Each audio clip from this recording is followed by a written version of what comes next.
अभी हम जिस युग में जी रहे हैं, पुराणों और शास्त्रों के अनुसार इसे कलयुग कहा जाता है। कलयुग से पहले भी बहुत से युग हुए हैं। उन्हीं में से कुछ युग हैं त्रेता युग, द्वापर युग और सतयुग। त्रेता युग का भी अंत हुआ था और सतयुग का भी अंत हुआ था, और हम पुराणों की माने तो कलयुग का भी एक न एक दिन अंत जरूर होगा।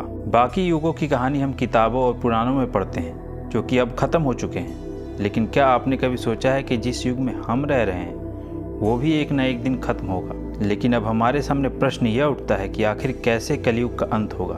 कलयुग का अंत होने से पहले हमें बहुत से संकेत मिलने लगेंगे। ऐसा हमें पुराणों और शास्त्रों में बताया गया है। यदि हम पुराणों की माने तो कलयुग में पाप अपनी चरम सीमा पर होगा। लोग एक दूसरे पर अत्याचार करेंगे। सभी देश एक दूसरे से लड़ने के लिए उतारू होंगे। एक दूसरे की ज़मीनों पर कब्जा किया जाएगा। इंसानों के साथ साथ जानवरों पर भी अत्याचार किया जाएगा।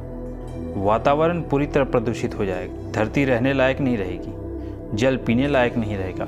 खाने को कोई भोजन नहीं रहेगा। ऐसे में मनुष्य एक दूसरे का खून पिएगा। लालच अपनी चरम सीमा पर होगा। कोई किसी का सगा नहीं होगा।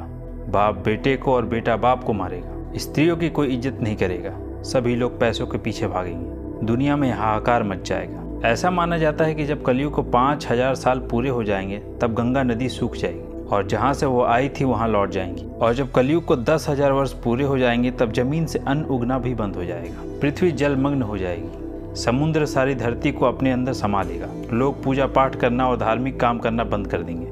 मनुष्य की तुलना पापियों से की जाएगी। मनुष्य की आयु घटकर 20 से 30 वर्ष ही रह जाएगी। चारों ओर पाप का बोलबाला होगा। सभी मनुष्य सात्विक जीवन छोड़कर तामसिक जीवन जीना शुरू कर देंगे। पृथ्वी के साथ साथ दुनिया का अंत होने लगेगा। कलयुग का अंत आते आते इंसान अजीब हरकतें करने लगेगा। ऊपर बताई गई सभी बातें जब अपनी चरम सीमा पर होंगी तब कलयुग का अंत आएगा। कलयुग का अंत आने के बाद कलयुग का नामो निशान मिट जाएगा। पृथ्वी जलमग्न हो जाएगी। चारों ओर प्रलय आ जाएगा। जब पाप अपनी चरम सीमा पर होगा तब भगवान विष्णु कलयुग में कल्कि का अवतार लेंगे, क्योंकि उस समय कलयुग में पूरी तरह से हैवानों का वास होगा। पुराणों के अनुसार धरती पर कल्कि अवतार का जिक्र मिलता है। ऐसा कहा गया है कि जब धरती पाप के बोझ तले दब जाएगी, इस धरती पर पाप इतना बढ़ जाएगा कि सहने योग्य नहीं रहेगा। तब भगवान विष्णु कल्कि का अवतार लेकर धरती पर आएंगे और इस धरती को पापियों और हैवानों से मुक्ति दिलाएंगे। जब कलयुग पूरी तरह से समाप्त हो जाएगा तब सृष्टि अपने जीवन की शुरुआत फिर से करेगी। प्रकृति फिर से अपना रूप दिखलाएगी और धीरे धीरे इस धरती पर फैलते जाएगी। इंसान भी दोबारा जन्म लेंगे और एक नए युग की शुरुआत होगी। इस नए युग में ना तो कोई पापी होगा और ना ही कोई हैवान होगा। सभी इंसान मिलकर साथ में रहेंगे और सात्विक जीवन जिएंगे। भगवान का स्मरण करेंगे और एक दूसरे की भलाई के बारे में सोचेंगे।